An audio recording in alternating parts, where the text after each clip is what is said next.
আল্লাহ তাআলা তোমার একজন বান্দা তোমার নবীর মাদ্রাসায় মহব্বতে পড়ে অনেক দূর থেকে এসে তার জন্য দোয়া আছে, তোমার নবীর মাদ্রাসার মহব্বতে 500 টাকা দান করলো গো মাওলা। আয় আল্লাহ তাআলা, চুল পাকা দাড়ি পাকা মানুষ, তার জন্য দোয়া করি গো মাওলা। তার মনের যত বাসনা রয়েছে সবগুলো পূরণ করে দিয়ে তাকে খাঁটি ইমানদার বান্দা হিসেবে কবুল আর মঞ্জুর করে নেন। সকলে বলেন আমিন।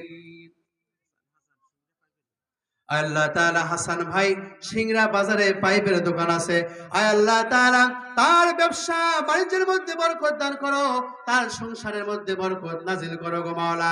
তার দোকানের উন্নয়ন দান করো। তোমার নবীজির মাদ্রাসায় 3000 টাকা দান করছে, তুমি তার দানকে কবুল আর মঞ্জুর করে নাও।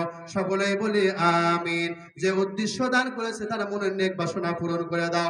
আয় আল্লাহ তাআলা, তোমার একজন বান্দা 500 টাকা দান করলো মাবুদ, আরেকজন বান্দা 500 টাকা দান করলো। জানি না এই দুইজন বান্দা কোন উদ্দেশ্যে টাকা দান করেছে, তুমি তো মানুষের মনের খবর জানো গো মাওলা। আয় আল্লাহ তাআলা, আমি পাপী মানুষ হয়ে তোমার কাছে দোয়া করি, আমার এই দুই ভাইকে হজ না করাইয়া মৃত্যু দিও না। আল্লাহ তাআলা, তোমার একজন ভাই নবীর মহব্বতে বাবা মার দোয়ার জন্য, আয় আল্লাহ তাআলা বাবা মার দোয়া সে তিনি 1000 টাকা দান করছেন, আরেকজন 100 টাকা দান করছে। জানি না সে কোন উদ্দেশ্য দান করলো গো মাওলা, তার বাবা মার জন্য দোয়া চেয়েছে।